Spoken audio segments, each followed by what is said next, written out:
Hello learners, आप सभी को प्यार भरा नमस्कार। एक बार फिर से आपका बहुत-बहुत स्वागत है ज्ञानस्थली क्लासेस में। तो देखिए, यूजीसी नेट जून 2025 का एग्जामिनेशन आपका बिल्कुल पास और पेपर 1 के लिए मैं आप लोगों के लिए मैराथन लेके आ चुका हूँ। सबसे पहले हम यूनिट 1 के मैराथन से स्टार्ट करेंगे। ये मेगा मैराथन होने वाला है, यानी कि आज हर एक मैराथन सेशन में एक यूनिट को हम खत्म करेंगे। तो इस सेशन को आप बस रिवीजन के तौर पे देखिएगा, एक जो है गो थ्रू के तौर पे देखिएगा कि इस पूरे सिलेबस से मैं आपको एक बार गो थ्रू करा दूंगा। बहुत ज़्यादा डिटेल में हम कहीं नहीं जाने की कोशिश करेंगे और अगर आपको डिटेल में पढ़ना है तो आपके बैच में ऑलरेडी पढ़ाया गया है। ऑलरेडी जो है वो 2-2 बार करा दिया गया है इस बार तो। एक बार तो जो फुल लेंथ जब हमारे क्लासेस चल रहे थे और एक बार जब टॉपर बैच का क्लास स्टार्ट हुआ। तो आप इसको जो है ना सिर्फ एक रिवीजन, एक गो थ्रू के तौर पे देखिए और इसीलिए इसको ऐसे डिज़ाइन भी किया गया है। टीचिंग एप्टीट्यूड स्टार्ट करते हैं आज का ये इम्पोर्टेंट मैराथन सेशन। देखिए, सबसे पहले हम समझेंगे ये टीचिंग होता क्या है, कॉन्सेप्ट ऑफ टीचिंग क्या है ये? टीचिंग जो है ना ये एक यहाँ पर टैग वर्ड याद रखिए, ये एक पर्पसफुल एक्टिविटी है ना? पर्पसफुल एक्टिविटी है मतलब इसका एक उद्देश्य है, उद्देश्यपूर्ण प्रक्रिया है ये, जिसका जो एम है वो क्या है कि हम बिहेवियरल चेंज ला सकें अपने लर्नर्स में, अपने शिक्षार्थी में, उनके व्यवहार में जो हम चाहते हैं कि उनके व्यावहारिक परिवर्तन हो। मतलब आप क्लास लेते हैं तो क्लास लेने के बाद आप चाहते हैं कि ये वाला कॉन्सेप्ट जो है वो स्टूडेंट को समझ में आ जाए, है ना? तो वो कॉन्सेप्ट उसको समझ में आ रहा है या नहीं आ रहा है, वही हमारा जो है मेन लक्ष्य होता है कि जो भी हम पढ़ा रहे हैं उसको समझ में आ जाए, है ना? कैसे? कैसे आप पढ़ाओगे? स्ट्रक्चर्ड इंस्ट्रक्शन के थ्रू, यानी सारी चीज़ें पहले से आपने सेट की हुई हैं कि मुझे ये चीज़ ऐसे पढ़ानी है, इस टॉपिक को इसके बाद पढ़ाना है ना? रिसर्च अगर मैं पढ़ा रहा हूँ, तो सबसे पहले मैं आपको रिसर्च का डेफ़िनिशन दूँगा। इसके बाद से अलग-अलग टाइप्स ऑफ रिसर्च के बारे में हम डिस्कशन करेंगे। इसके बाद स्टेप्स ऑफ रिसर्च, रिसर्च करने की जो प्रक्रिया है, इसमें कौन-कौन से स्टेप्स आते हैं। उसके अंदर भी बहुत ज़्यादा डिटेल में जाके देखेंगे कि क्वेश्चन रिसर्च क्वेश्चन क्या होता है। इसके बाद हम देखेंगे कि लिटरेचर रिव्यू क्या होता है। इसके बाद हम देखेंगे कि रिसर्च मेथोडोलॉजी क्या होती है। तो ये जो है स्टेप बाय स्टेप सारी चीज़ें जो है ना हम स्ट्रक्चर्ड रूप से पढ़ाने की कोशिश करते हैं, ताकि जो स्टूडेंट है, जो लर्नर है हमारा, वो उसको जो है ना सारी क्लैरिटी बिल्कुल अच्छे से मिलती रहे और एक जो है ना आपके पास हायरार्की जब होती है, जब आप धीरे-धीरे करके सीढ़ी चढ़ाते हो ऊपर लर्नर को अपने, तो उनको भी बहुत ज़्यादा जो है अनईज़ नहीं होता है, ऐसा नहीं लगता है कि कुछ नया एक ही बार जो है वो बता दिया गया। चलिए, गाइडेंस और इंटरैक्शन भी यहाँ पर होता है, जहाँ पे उनको ज़रूरत होती है वहाँ पर आप उनको गाइडेंस देंगे और जब आप उनसे सवाल पूछेंगे वो जवाब देंगे, जब वो सवाल पूछेंगे आप जवाब देंगे, तो ये टीचिंग जो है ना वो एक इंटरैक्टिव प्रोसेस होता है और जहाँ पर लर्नर्स को एक्टिव करना हमारा मेन मोटिव होना चाहिए। जो शिक्षक हैं उनका रोल जो है ना वो हमेशा सेकेंडरी हो और प्राइमरी रोल जो है वो शिक्षार्थी का हो, है ना? Teacher as a facilitator, as a guide, है ना? एक्टिव लर्निंग इसमें सिर्फ मियर ट्रांसमिशन ऑफ नॉलेज नहीं होता, मतलब ऐसा नहीं होता कि सिर्फ मैंने आपको नॉलेज ट्रांसफर कर दिया, ज्ञान जो है वो एक जगह से दूसरे जगह पर भेज दिया, मेरे पास ज़्यादा ज्ञान है, आपके पास कम है। पहले यही माना जाता था ना कि जो टीचर हैं वो जो है ना अपना उनके पास ज़्यादा ज्ञान है, वो मोर नॉलेजेबल हैं, तो वो स्टूडेंट को अपना ज्ञान जो है ना वो ट्रांसमिट कर देंगे। लेकिन अब ये सिर्फ ट्रांसमिशन ऑफ नॉलेज नहीं है, बल्कि यहाँ पर आप उनके अंडरस्टैंडिंग, उनकी समझ का भी जो है ना विकास करते हैं। उसके एप्लीकेशन जो भी आप पढ़ा रहे हैं उसका रियल लाइफ यूज़ समझाते हैं। उनको आलोचनात्मक चिंतन करना सिखाते हैं। किसी भी टॉपिक के बारे में वो जो है ना आलोचनात्मक तरीके से सोचे, क्रिटिकल तरीके से सोचे, ताकि अलग-अलग क्वेश्चन अराइज़ हो, ताकि अलग-अलग तरीके से उनका जो बौद्धिक क्षमता है उसके आधार पर आप उनके जो इंटेलेक्चुअल लर्निंग है उसको फैसिलिटेट कर पाओ। तो क्रिटिकल थिंकिंग इज़ इम्पोर्टेंट। इससे क्या होता है, इससे नवाचार आता है, इनोवेशन आता है ना? नए थॉट्स जो बच्चा है वो ले पाता है और जो है यहाँ पर कुछ नया इन्वेंट भी कर सकता है वो। तो इनोवेट, इन्वेंट ये सारी चीज़ें क्रिटिकल थिंकिंग से होती हैं। ब्रेनस्टॉर्मिंग करवाते हो आप, एक टॉपिक उनको दे दोगे और एक आपस में जो आप बोलोगे कि आप जो है ना वो ग्रुप डिस्कशन करिए, है ना? इसके साथ-साथ उनकी मूल्यों का भी विकास, वैल्यू डेवलपमेंट भी हमारा मोटिव होता है। टीचिंग क्या है? ये एक त्रिध्रुवीय प्रक्रिया है, ट्राइपोलर प्रोसेस होता है। मतलब यहाँ पर टीचर, लर्नर और सब्जेक्ट मैटर या कंटेंट जो है वो होता है। तो इस तरीके से आप एक ट्रायंगल बनाइए, यहाँ पर जो है ना वो टीचर अगर यहाँ होंगे, लर्नर यहाँ होंगे और सब्जेक्ट मटेरियल यहाँ होगा और ये हो गया आपका टीचिंग का प्रोसेस। मतलब ये सभी जो है ना आपस में इंटरेक्ट करते हैं। लर्निंग मटेरियल, टीचर, लर्नर, ये सभी इंपॉर्टेंट है। एग्जाम्पल देख लीजिए, एक साइंस टीचर है, वो सिर्फ मोशन के लॉज नहीं एक्सप्लेन करते हैं कि लॉज ऑफ मोशन क्या होता है, बल्कि डेमोन्स्ट्रेट करके भी दिखाते हैं रियल लाइफ एग्जाम्पल के साथ, और अपने शिक्षार्थियों को भी इनकरेज करते हैं कि वो एक्सपेरिमेंट्स करें।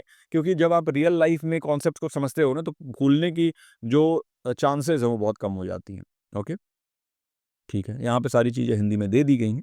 अब बढ़ते हैं हम अपने अगले टॉपिक पर, ऑब्जेक्टिव्स ऑफ टीचिंग। टीचिंग का उद्देश्य क्या है? देखिए, मेन गोल टीचिंग का जो है ना, वो सिर्फ रोट मेमोराइजेशन नहीं है, सिर्फ रट लेना नहीं है चीज़ों को, है ना।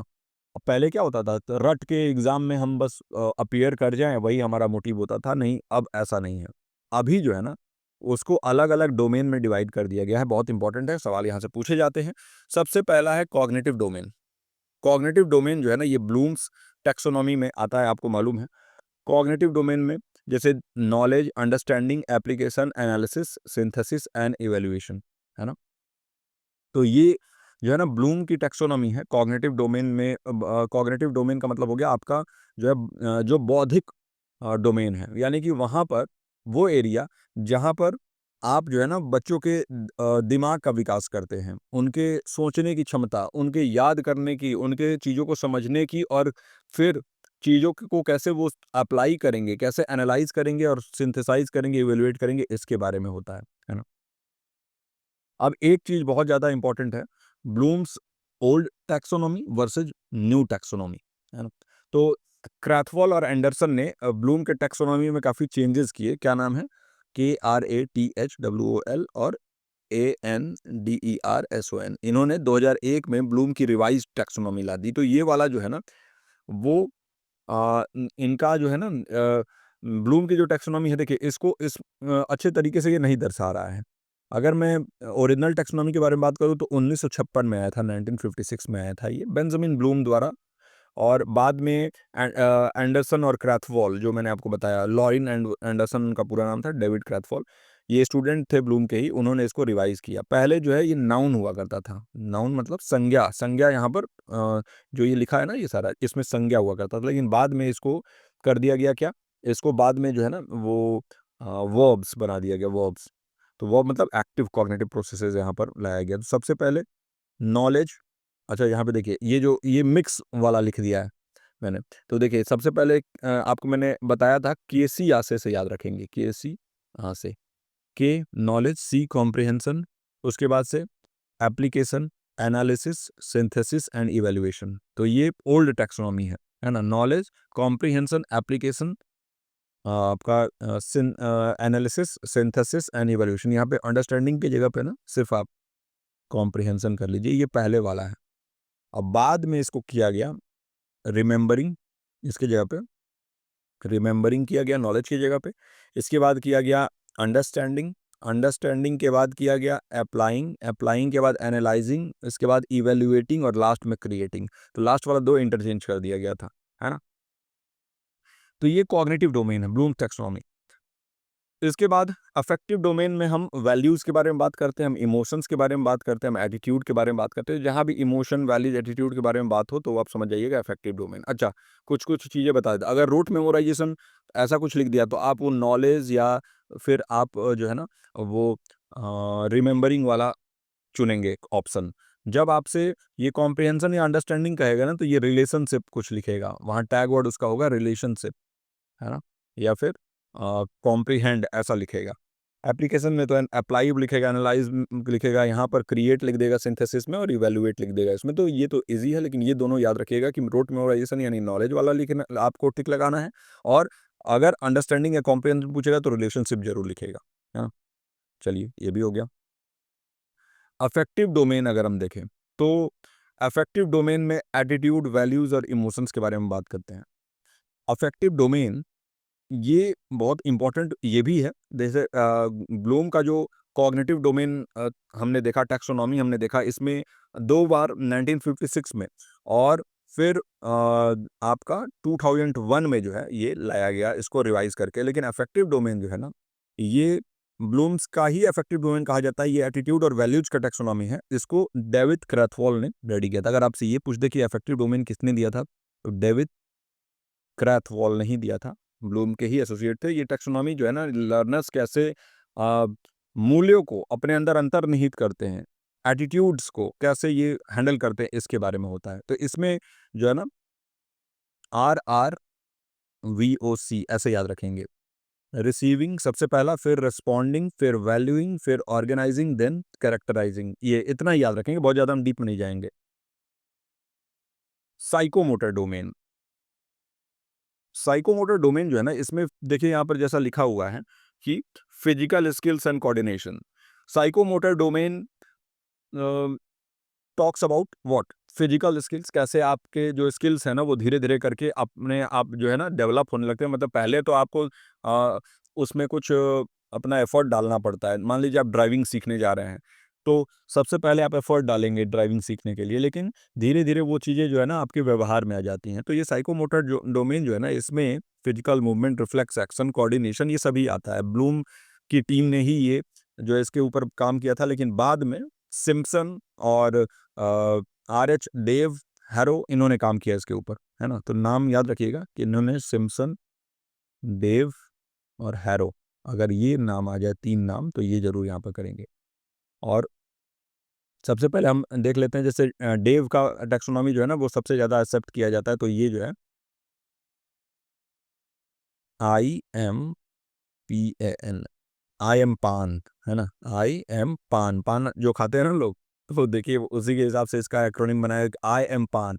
सबसे पहले इमिटेशन होता है, यानी आप दूसरों के एक्शन को देख के कॉपी करते हैं, ऑब्जर्व करते हैं, कॉपी करते हैं। क्रिकेट खेलने जाते हो तो आप देखते हैं कि ये बैट कैसे लोग चला रहे हैं, बॉल कैसे फेंक रहे हैं, ये इमिटेट करते हैं। फिर आपको एक कोच मिलते हैं जो मैनिपुलेट करके आपको एक्शन सिखाते हैं, इंस्ट्रक्शन देते हैं।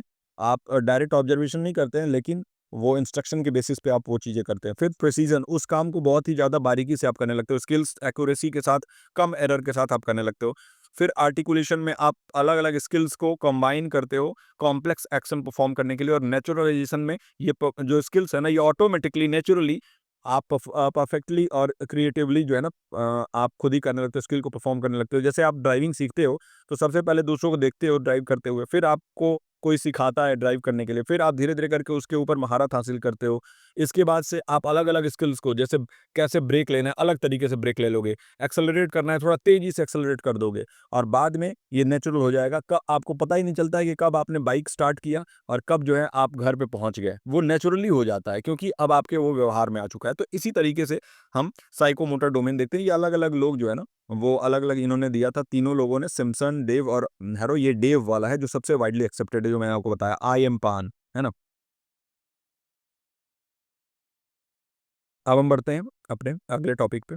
ऑब्जेक्टिव्स में और क्या-क्या है, देखिए टीचिंग का ऑब्जेक्टिव अगर हम देखें तो क्रिटिकल थिंकिंग को डेवलप करना, यानी आलोचनात्मक सोच का विकास अगर आपने कर दिया किसी बच्चे के अंदर, तो ये समझ लीजिए कि उसकी बौद्धिक क्षमता का विकास बहुत तेज हो जाएगा। और अगर वो आलोचनात्मक चिंतन नहीं करेगा, चीज़ों को बस एक्सेप्ट करते जाएगा, तो फिर उसका विकास रुक जाएगा, है ना। क्रिएटिवली अगर सोच रहा है, रचनात्मकता उसके अंदर अगर है, तो वो चीज़ों को नए तरीके से करना चाहेगा।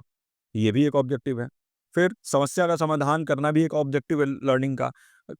आजीवन सीखना, लाइफ लॉन्ग लर्निंग भी एक ऑब्जेक्टिव है। बहुत लोग हैं जो लर्निंग छोड़ देते हैं, भाई मेरा पढ़ाई खत्म हो गया, अब मैं नहीं पढ़ूंगा। लेकिन मैं भी एक उनमें से हूँ जो मुझे हमेशा लर्न करने का मन करता है, हमेशा मन करता है कुछ सीखता रहूं, है ना। क्या क्या नई चीजें हो रही हैं उसको जानता रहूं। ये लाइफ लॉन्ग लर्निंग को प्रमोट करना बहुत इंपॉर्टेंट है टीचिंग में। बच्चों को आप बढ़ावा दीजिए कि वो पढ़ना ना छोड़े। पढ़ने का मतलब वो सिर्फ एकेडमिकली ना पढ़े, कि बुक्स पढ़ें, अलग अलग प्रकार के लोगों के जो है क्या मान्यताएं हैं, कौन कौन से देश में क्या हो रहा है, ये सारी चीजें।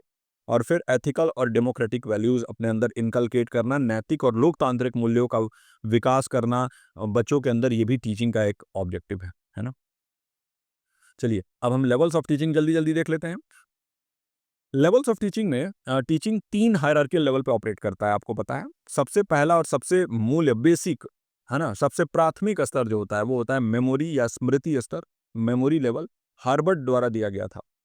इसका फोकस रोट लर्निंग और मेमोराइजेशन के ऊपर, रटना, याद रखना, इसके ऊपर है। ये शिक्षक केंद्रित या टीचर सेंट्रिक है।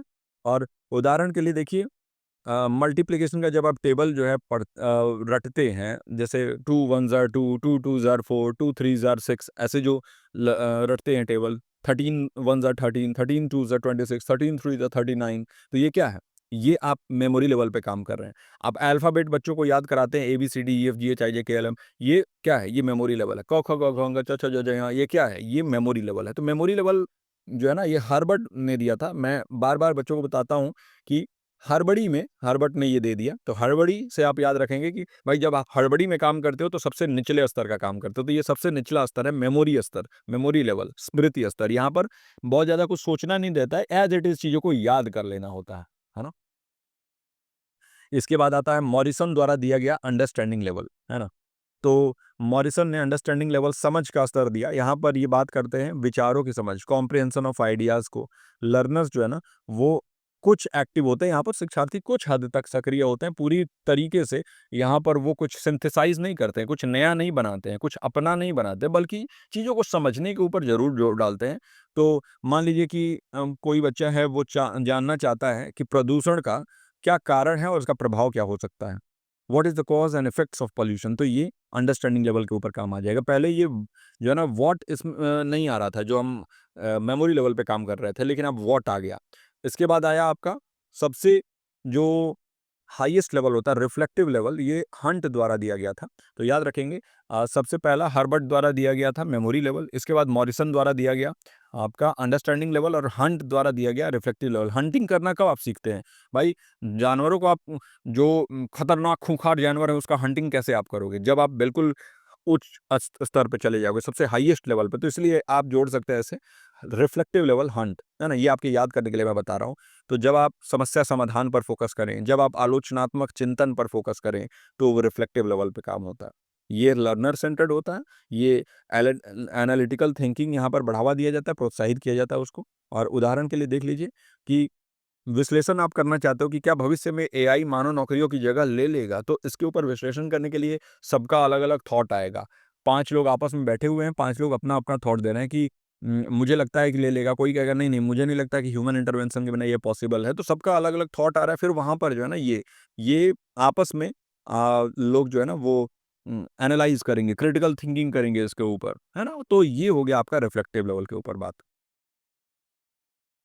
आप टीचिंग के कैरेक्टरिस्टिक्स को देख लीजिए, टीचिंग के जो भी विशेषताएँ हैं उसको समझ लीजिए और बहुत ज़्यादा इस पे टाइम नहीं देंगे, जो इम्पोर्टेंट है उस पे थोड़ा ज़्यादा मैं टाइम दे रहा हूँ आपके लिए। टीचिंग इंटेंशनल होता है यानी जानबूझकर किया गया प्रक्रिया है, उद्देश्यपूर्ण होता है, यानी इसको एक उद्देश्य होता है टीचिंग का कि क्या आप चाहते हो कि बच्चों के अंदर क्या विकास हो, वो आपके क्लास के बाद, है ना? तो कहा जाता है ना कि भई क्या एम है? तो एम वही, यही आपका जो है टीचिंग इसीलिए कराया जाता है क्योंकि ये इंटेंशनल होता है, इसमें पता होता है कि हम क्या चाहते हैं बच्चों के अंदर क्या विकास हो और ये लक्ष्य उन्मुख, गोल ओरिएंटेड होता है। टीचिंग पूरी तरीके से एक नियोजित गतिविधि है, प्लान्ड एक्टिविटी होता है, टीचर भी प्लानिंग करके आते हैं कि हाँ, किस स्तर के बच्चे हैं, कौन से क्लास में पढ़ते हैं, उनका बौद्धिक स्तर क्या है, उसके हिसाब से हम उनको पढ़ाएँगे। इसमें डिसीजन मेकिंग भी, निर्णय लेना भी शामिल होता है।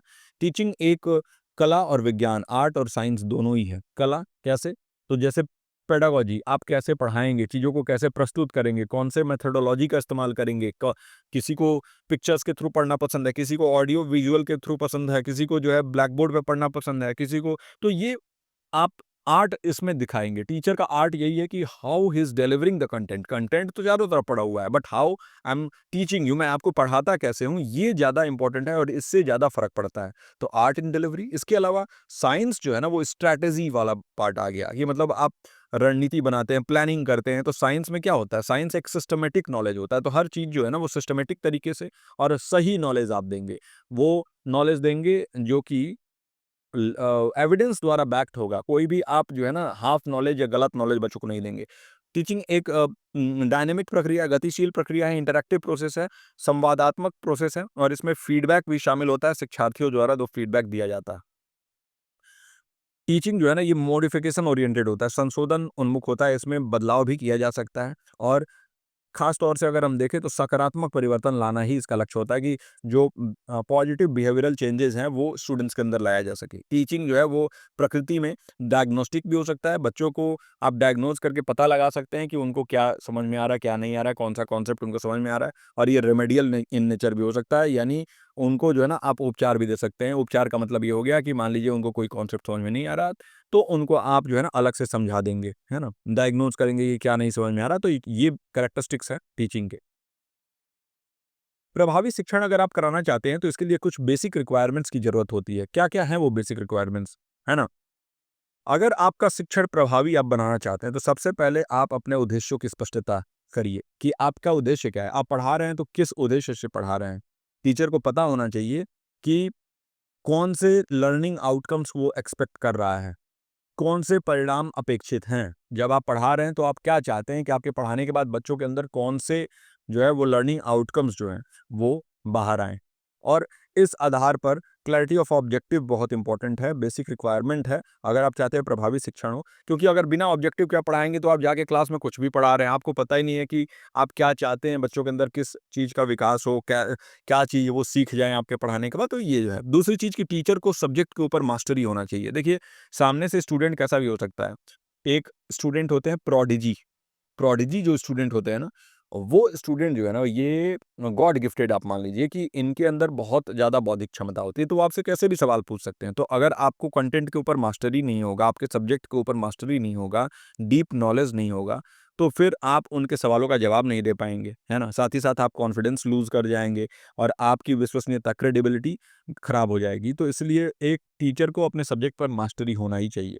फिर प्रभावी रूप से संचार करना आपको आना चाहिए एज़ अ टीचर। आप अपने बातों को कितना बेहतर कम्युनिकेट करते हैं, वो इतना ही इम्पोर्टेंट है, जितना कि आपको कितना सब्जेक्ट के ऊपर मास्टरी है। तो अगर आप अपने बातों को प्रभावी रूप से अपने स्टूडेंट्स तक पहुँचा पाते हैं, क्लियर लैंग्वेज का इस्तेमाल करते हैं, आपका जो बॉडी लैंग्वेज है, शारीरिक ढंग है, वो बिल्कुल सही है, स्पष्ट है, तो और साथ ही साथ आप एग्ज़ाम्पल्स और नॉन एग्ज़ाम्पल्स का इस्तेमाल करते हैं, उदाहरणों का भी इस्तेमाल करते हैं पढ़ाते समय, तो ये एक प्रभावी संचार का जो है ना बहुत मतलब प्रभावी संचार इसलिए इम्पोर्टेंट है, मैं ये कहना चाहता हूँ कि ये बेसिक रिक्वायरमेंट है। अगर आपको सारा नॉलेज है, लेकिन आप जो है ना वो कम्युनिकेट ही नहीं कर पा रहे हैं, आपकी बातों को बच्चे समझ ही नहीं पा रहे हैं, तो फिर वो क्या हो जाएगा, वहाँ पर एक बैरियर आ जाएगा, communication barrier. Teaching learning material और आईसीटी का इस्तेमाल, ये आपको आना चाहिए। कैसे, कब, कहाँ और किस मात्रा में आपको कौन से लर्निंग मटेरियल का इस्तेमाल करना है। इन्फॉर्मेशन एंड कम्युनिकेशन टेक्नोलॉजी, इसका इस्तेमाल कैसे करना है, कैसे आपको हाइब्रिड रूप से बच्चों को पढ़ाना है, ऑफलाइन, ऑनलाइन, कैसे ऐप्स का इस्तेमाल करना है, कैसे डिजिटली और फिजिकली दोनों ही रूप से आपको सक्षम होना चाहिए। तो ये सारी चीज़ें जो है आपको आना चाहिए कि चॉक का इस्तेमाल कब करना है, बोर्ड का इस्तेमाल कब करना है, क्लासरूम में मुझे कब टहलना है, कब मुझे खड़ा होकर बच्चों को समझाना है, कब मुझे टहलते रहना है, कब मुझे बच्चों को खड़ा करवा के पूछना है। तो ये है। फिर अलग-अलग टीचिंग मॉडल्स का इस्तेमाल आप कर सकते हैं। पावर पॉइंट और वीडियोज़ का इस्तेमाल कर सकते हैं अपने शिक्षण को प्रभावी बनाने के लिए। इसके अलावा मूल्यांकन और प्रतिक्रिया इतना ही इम्पोर्टेंट है। आप जो है ना बिल्कुल टाइमली और कंस्ट्रक्टिव फीडबैक लेते रहिए स्टूडेंट से, तब आपको पता चलेगा कि क्या उनको कोई प्रॉब्लम है क्या? डायग्नोस्टिक इवैल्यूएशन करते रहिए, उनका जो है रेमेडियल टीचिंग उनको देते रहिए, बहुत ज़्यादा इम्पोर्टेंट है। और असेसमेंट के भी अलग-अलग तरीके हैं, किस तरीके से आप असेसमेंट करते हैं वो भी बड़ा इम्पोर्टेंट है। असेसमेंट भी अब जो है ना डिजिटल असेसमेंट भी हो जाता है, आप ऑफलाइन भी असेसमेंट कर लेते हैं, है ना? ऑब्जेक्टिव क्वेश्चंस पूछ के भी कर सकते हैं, ओपन एंडेड क्वेश्चन पूछ के भी कर सकते हैं, है ना? साथ ही साथ एम्पैथी और पेशेंस भी इम्पोर्टेंट है, सहानुभूति और धैर्य। तो अगर आप जो छात्र हैं उनकी ज़रूरतों को समझना चाहते हैं और उचित तरीके से जवाब देना, रिस्पॉन्ड करना चाहते हैं अप्रोप्रिएटली, तो ये आपका जो है ना दर्शाता है एम्पैथी। आपके अंदर पेशेंस होना चाहिए। कितना भी बच्चा शोर कर रहा है या फिर कितना भी आपसे सवाल पूछ रहा है, आपको एज़ अ टीचर बहुत ज़्यादा अपने अंदर पेशेंस लाना होगा, है ना? क्योंकि आप जैसा क्लासरूम में रहेंगे, वो स्टूडेंट्स के बिहेवियर को शेप करता है ना? ये प्रभावी शिक्षण के कुछ बेसिक रिक्वायरमेंट्स हैं। अब लर्नर्स के क्या कैरेक्टरिस्टिक होने चाहिए? जो शिक्षार्थी हैं, उनके अपने क्या विशेषताएँ होनी चाहिए? तो लर्नर्स जो है ना, वो अलग-अलग बेसिस पे उनको डिफ़र किया जाता है। सबसे पहले तो लर्नर का आयु कितना है, ऐज कितना है भाई? जो कम ऐज के लर्नर है ऑफ कोर्स उनको अलग तरीके से पढ़ाओगे, ज़्यादा एक्शंस परफ़ॉर्म करके पढ़ाते हो। इसलिए प्राइमरी के जो टीचर होते हैं ना, वो बहुत ज़्यादा एक्शन ओरिएंटेड लर्निंग कराते हैं, उसमें बहुत ज़्यादा उनको एक्ट करना पड़ता है। और जैसे-जैसे मैच्योरिटी बढ़ती जाएगी, उसके हिसाब से जो है ना आप वो एक्शन कम करके और कंटेंट पे ज़्यादा फ़ोकस करने लगेंगे। इसके अलावा लर्नर्स के अलग-अलग इंटेलिजेंस हो सकते हैं। कोई लर्नर जो है ना बिल्कुल प्रोडिजी हो सकता है, जीनियस हो सकता है और कोई लर्नर जो है ना स्लो लर्नर हो सकता है। किसी को लर्निंग डिसेबिलिटी हो सकती है, डायस्लेक्सिया, है ना? किसी को क्या हो सकता है, डायस्लेक्सिया हो सकता है, डिस्प्रैक्सिया हो सकता है ना? डिस्प्रैक्सिया ये मसल मूवमेंट से रिलेटेड होता है और डायस्लेक्सिया एक लर्निंग डिसेबिलिटी है। एडीएचडी हो सकता है, एक्वायर ये है आपका attention deficit hyper activity disorder ADHD. तो ये अलग-अलग जो है ना वो लर्नर्स को प्रॉब्लम हो सकता है। इंटेलिजेंस उनका अलग-अलग डिफ़र कर सकता है, एप्टीट्यूड अलग-अलग डिफ़र कर सकता है, उनका सामाजिक आर्थिक पृष्ठभूमि हो सकता है, कोई बच्चा जो है बिल्कुल गरीब हो, कोई बच्चा बहुत अमीर हो, तो ये भी हो सकता है। उनका मोटिवेशन, उनका इंटरेस्ट, उनकी प्रेरणा, उनकी रुचियाँ उसी आधार पर जो है बदलती रहती हैं। उनके सीखने का तरीका, कोई लर्नर विजुअल माध्यम से ज़्यादा बेहतर समझता है, सीखता है, कोई ऑडिटरी या श्रवण माध्यम से, कोई काइनेस्थेटिक गतिज माध्यम से जहाँ पर एक्शंस करने पड़ते हैं। तो ये लर्निंग स्टाइल्स भी डिफ़र करते हैं। लर्नर के कैरेक्टरिस्टिक ये सभी हैं। उदाहरण के लिए देखिए कि एक रूरल लर्नर है, गाँव के परिवेश में रहने वाला लर्नर है, वो ज़्यादा बेहतर एग्ज़ाम्पल्स कौन से समझेगा? अगर आप एग्रीकल्चर के बारे में, खेती के बारे में, कृषि के बारे में उदाहरण दें, आप अगर उसको कोई शहरी उदाहरण देने लगें, है ना? अर्बन इकोनॉमिक्स समझाने लगे, उसको ट्रैफिक लाइट का कुछ एग्ज़ाम्पल आपने दे दिया, समझ ही नहीं आएगा। तो लर्नर्स को उनके परिवेश के आधार पर आपको एग्ज़ाम्पल्स भी देना होगा और उसी से हिसाब से पढ़ाना होगा ताकि वो रिलेट कर सकें चीज़ों को, है ना? अब देखिए लर्नर्स भी अलग-अलग होते हैं। अब एक तो जो लर्नर्स होते हैं ना, देखिए आपको मालूम होगा sensory motor stage, pre operational stage, concrete operational stage और फॉर्मल ऑपरेशनल स्टेज, ये 4 स्टेजेज़ जो है ये हम जानते हैं कि है। सेंसरी मोटर स्टेज में सेंसेस के माध्यम से, अपने इंद्रियों के माध्यम से बच्चा जो है सीखता है और प्री ऑपरेशनल स्टेज जो है ना, ये आप मान के चलिए 3 टू 6 इयर्स वाला जो एज होता है वो होता है और इसमें जो है बच्चा ज़्यादा इसका फोकस मतलब खुद खुद के ऊपर ज़्यादा इनका फोकस ऐसा लगता है कि the universe is just around me, मेरे ही इर्द-गिर्द जो है ये पूरा ब्रह्मांड जो है घूम रहा है, मतलब ऐसे बच्चों को ये लगता है प्री ऑपरेशनल स्टेज में। कंक्रीट ऑपरेशनल स्टेज में बच्चों का जो है ना, वो धीरे-धीरे वो उनका जो बौद्धिक क्षमता है उसका विकास होने लगता है और वो जो कंक्रीट ऑपरेशनल स्टेज है, यहाँ पर बच्चे जो है ना अभी भी कंक्रीट चीज़ें जो सामने उनको दिखेंगी, उसी को वो समझ पाते हैं और बाकी जो आप एब्स्ट्रैक्ट चीज़ों को अभी भी नहीं समझ पाते हैं। ये 6 टू 11 या 12 तक जाता है और फिर 12 एंड बियॉन्ड जाता है फॉर्मल ऑपरेशनल स्टेज, यहाँ पर एब्स्ट्रैक्ट थिंकिंग वगैरह स्टार्ट हो जाता है ना? तो ये सारी चीज़ें मैं आपको बता दिया मैंने। अब एडोलेसेंट लर्नर्स कौन है? एडोलेसेंट एक तो स्टैनली हॉल द्वारा एक स्टेटमेंट दिया गया था, स्टैनली हॉल, और इन्होंने बताया था कि एडोलेसेंस जो है, किशोरावस्था जो है, it is the age of stress and storm, तनाव और तूफान की अवस्था होती है ये, क्योंकि इसमें बहुत सारे bodily changes, physical, mental, hormonal changes आते रहते हैं। प्यूबर्टी हिट करता है ऐसी एज में, 12 से 18 के बीच का ये एज होता है और एडोलसेंट लर्नर्स जो होते हैं ना, वो काफ़ी क्यूरियस, जिज्ञासु होते हैं और एंथुसियास्टिक होते हैं, उत्साही होते हैं, लेकिन इमोशनली सेंसिटिव होते हैं क्योंकि इनमें बहुत सारे बदलाव आ रहे होते हैं और इस वजह से ये थोड़े से अनकंफर्टेबल रहते हैं। आप देखिएगा खासतौर से 12 से 18 साल के बीच के बच्चों को कि वो बहुत ज़्यादा अनकंफर्टेबल होते हैं और इसी एज में बच्चे या तो बिगड़ जाते हैं या सुधर जाते हैं, है ना? ये चाहते हैं कि हमारे खुद का हम स्वतंत्र हों, हमारे पहचान बने, है ना? अपने दोस्तों के ग्रुप में ये शामिल होना चाहते हैं, अपने फैमिली से कई बार जो है ना ये बिल्कुल कट के रहने लगते हैं। इनके पीयर ग्रुप, इनके जो साथी समूह है वो इनको प्रभावित करती है। ऑपोज़िट जेंडर से अट्रैक्ट होते हैं ये, है ना? साथ ही साथ इनके अमूर्त सोच क्षमताओं का विकास होता है, एब्स्ट्रैक्ट थिंकिंग एबिलिटीज़ इनका विकास होता है, तो आप इनको ऐसे कॉन्सेप्ट्स अब पढ़ाने लगते हो जो उनके सामने भले ही ना हो। कॉन्क्रीट थिंकिंग में क्या होता है कि जो चीज़ें आप देख सकते हो, टच कर सकते हो, फ़ील कर सकते हो, उसको ही आप समझ पाते हो। लेकिन एब्स्ट्रैक्ट थिंकिंग में क्या होता है कि आप ऐसी भी चीज़ों को समझ पाते हो जो कि असल में आपके सामने जो है ना वो दिख नहीं सकता है। जैसे आप कुछ पढ़ाने लगे यूनिवर्स के बारे में, तो अब आपके सामने तो वो दिख नहीं रहा है। आप कुछ अगर पढ़ाने लगे कोई ऐसे मैकेनिज़्म के बारे में जैसे आपके बॉडी में अंदर जो है ना वो कैसे फूड जो है वो हमारा वो कैसे जो है वो उसका पाचन तंत्र कैसे हमारा काम करता है, फूड कैसे पचता है, इसके बारे में। तो ये क्या है, ये इसमें वो दिख तो रहा नहीं है, लेकिन फिर भी एब्स्ट्रैक्ट तरीके से वो समझ रहे हैं चीज़ों को। फिर यहाँ पे मोटिवेशन और मोरल गाइडेंस की आवश्यकता होती है। बहुत ज़्यादा सेंसिटिव होते हैं बच्चे, तो टीचर को वैसे ही एक्ट करना पड़ता है। अब इसके बाद आते हैं एडल्ट लर्नर्स। एडल्ट लर्नर्स मतलब 18 प्लस जो लर्नर्स हैं, 18 साल से ऊपर के लर्नर्स, ये सेल्फ डायरेक्टेड हो जाते हैं। अब इनके अंदर जो है ना वो काफ़ी ज़्यादा ठहराव आ जाता है, ये ज़िम्मेदार बन जाते हैं और चूँकि इनके पास बहुत सारे अनुभव हो चुके होते हैं, तो इसलिए इनका लर्निंग भी उसी से इन्फ्लुएंस होता है जो इनका एक्सपीरियंस होता है। ये प्रैक्टिकल और प्रॉब्लम सॉल्विंग अप्रोच जो है ये अपनाते हैं, व्यावहारिक और समस्या समाधान दृष्टिकोण को प्राथमिकता देते हैं और आंतरिक प्रेरणा जो है ना इनमें बहुत ज़्यादा होती है। उदाहरण के लिए नौकरी में जो है प्रमोशन चाहते हैं तो ये जो है ना इंटरनल मोटिवेशन इनका काफ़ी हाई होता है, इनको अलग से मोटिवेट करने की आवश्यकता नहीं होती है। सीखने की गति और समय में लचीलेपन की आवश्यकता होती है, क्योंकि ये काम भी कर रहे होते हैं और साथ ही साथ पढ़ रहे होते हैं। आप और हम एडल्ट लर्नर्स हैं, इसलिए हमें फ्लेक्सिबल लर्निंग की आवश्यकता होती है। अपने पेस पे अपने टाइम पे हम पढ़ना चाहते हैं, रिकॉर्डेड क्लासेस देखते हैं, तो ये आपका कैरेक्टरिस्टिक है एडल्ट लर्नर्स का। देखिए, जो शिक्षार्थी हैं उनके अंदर जो है ना वो इंडिविजुअल डिफरेंसेस भी होते हैं, है ना? अलग-अलग शिक्षार्थी हैं, हर शिक्षार्थी यूनिक होता है अलग-अलग टर्म्स में, है ना? उनके अपने-अपने विशेषताएँ होती हैं।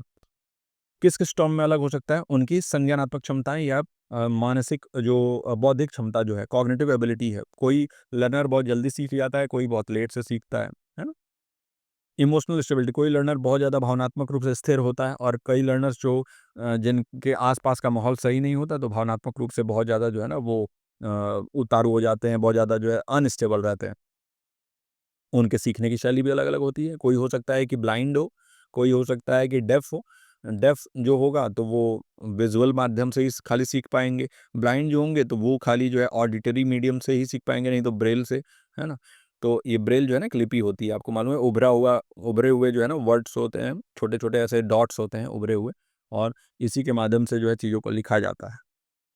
कल्चरल बैकग्राउंड अलग-अलग हो सकता है, उनका सांस्कृतिक पृष्ठभूमि, उनकी भाषा, उनका अपना जो है धर्म, उनका संस्कृति अलग हो सकता है, और उसके आधार पर भी उनके अंदर बहुत सारे इंडिविजुअल डिफरेंसेस होते हैं।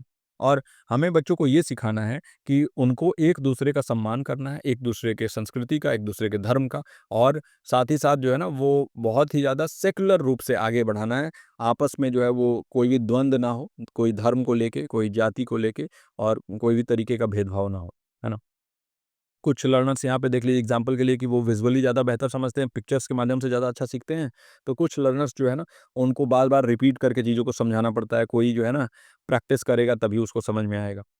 तो टीचर्स जो है ना, वो अलग-अलग इंस्ट्रक्शंस अपना सकते हैं, और सबके लिए आपको समझना होगा कि आपका कौन-सा स्टूडेंट कैसे समझता है, और उसके आधार पर जो है उनको पढ़ाना होता है। अब शिक्षण को प्रभावित करने वाले कौन-कौन से ऐसे कारक होते हैं? तो सबसे पहले कुछ कारक टीचर रिलेटेड होते हैं, शिक्षक संबंधी होते हैं। जैसे शिक्षक का क्या क्वालिफ़िकेशन है? अब आजकल आप देखते हैं कि बहुत सारे शिक्षक हैं भाई, वो पढ़ा रहे हैं लेकिन खुद का क्वालिफ़िकेशन कुछ है नहीं। तो जब क्वालीफ़ाई नहीं कर, मान लीजिए कि मैंने अगर जेआरएफ क्लियर नहीं किया, और मैंने जो है नेट नहीं क्लियर किया है, तो मैं आपको ये कैसे क्लियर करा दूँगा? मुझे पहले कुछ क्लियर करना तो होगा ना ये। मैं जिस चीज़ तक पहुँच ही नहीं पाया हूँ, उस तक पहुँचाने के लिए मैं कैसे आपको मैं पहुँचा पाऊँगा? तो ये जो है समझना होगा हमें, है ना? इसके अलावा हमें टीचिंग स्टाइल हमारा अलग-अलग हो सकता है, हर टीचर जो है वो अलग तरीके से पढ़ाते हैं। हमारे जो विषय वस्तु का ज्ञान जो है, सब्जेक्ट मैटर का जो नॉलेज है, वो हमें जो है ना अलग-अलग हो सकता है हर टीचर का, और हमारा एटीट्यूड, हमारा दृष्टिकोण ये अलग-अलग हो सकता है, और इस आधार पर हमारे कंटेंट के ऊपर मास्टरी है कि नहीं, हम जो है किस तरीके से पेडागॉजी का इस्तेमाल करते हैं, हम टीचिंग मेथोडोलॉजी का कैसे इस्तेमाल करते हैं, हम कितना सेंसिटिव हैं बच्चों को लेके, हमारा जो है वो असेसमेंट करने का, इवैल्यूएशन करने का जो तरीका है, वो कितना कारगर है। ये टीचर रिलेटेड फैक्टर्स हैं जो कि शिक्षण को प्रभावित करते हैं। लर्नर रिलेटेड फैक्टर्स जो हमने अभी देखे, लर्नर की प्रेरणा, मोटिवेशन, देखिए अगर लर्नर मोटिवेटेड रहेगा तभी वो पढ़ाई करेगा, मोटिवेटेड नहीं रहेगा तो आप कितना भी पढ़ाते रह जाएँगे, वो सब उसके ऊपर से निकल जाएगा। तो मोटिवेशन इज़ इम्पोर्टेंट, और लर्नर्स को चूँकि उनका एज कम होता है, तो इनको एक्सट्रिंसिक मोटिवेशन बहुत ज़्यादा दिया जाना चाहिए मेरे हिसाब से, और इंट्रिंसिक मोटिवेशन का विकास करना चाहिए। एक्सट्रिंसिक मोटिवेशन मतलब बाहरी प्रेरणा जब आप देते हैं, जब आप कहते हैं कि आप ये करोगे तो ये आपको इनाम मिलेगा, ऐसा करोगे तो वैसा मिलेगा, तो ये आपका एक्सट्रिंसिक मोटिवेशन है। लेकिन धीरे-धीरे उनको इंट्रिंसिक मोटिवेशन की तरफ ले जाना चाहिए ताकि वो सेल्फ मोटिवेटेड हो सके। अच्छा, लर्नर का अटेंशन स्पैन आजकल क्या हो रहा है, इंस्टाग्राम पे रील्स स्क्रॉल करते-करते ये अटेंशन स्पैन काफ़ी घट चुका है। माने ये कि अगर आप 15 सेकंड 30 सेकंड का रील देखेंगे तो आप 1 घंटे के लेक्चर पे कैसे ध्यान लगा के पढ़ सकते हैं। और मुझे ये मालूम है कि अभी तक जो ये मैं पढ़ा रहा हूँ ना क्लास, इसमें बहुत सारे मेरे लर्नर्स जो हैं वो जा चुके होंगे। बहुत सारे हमारे जो लर्नर्स हैं ना, वो अभी उठ के जा चुके होंगे, उन्होंने क्लास छोड़ दिया होगा। क्योंकि उनका अटेंशन स्पैन घट चुका है। वो इंस्टाग्राम पे रील्स स्क्रॉल करेंगे और फिर कहेंगे कि सर हमारा जो है वो निकल नहीं पा रहा है एग्ज़ाम और ये। तो वो अटेंशन स्पैन बहुत इम्पोर्टेंट है, मैं कितना भी पढ़ा लूँ, अगर जो ध्यान की अवधि है वो आप नहीं बढ़ाएँगे। मैं आपको ये कहता हूँ, आप देखिए, यूट्यूब देखिए, लेकिन लॉन्ग कंटेंट देखिए, कम से कम 10 मिनट का कंटेंट, ताकि आपका फ़ोकस बना रहे, है ना? ये 1 मिनट वाली और 30 सेकंड वाली रीलें हैं, ये बंद करिए। मैंने खुद इंस्टाग्राम अपना बंद कर दिया। हर आप मान के चलिए कि हर 1 साल में मैं 1-2 महीने अगर इंस्टा चलाता हूँ तो लगभग मान के चलिए कि 10 महीने क्लोज़ रखता हूँ। क्यों?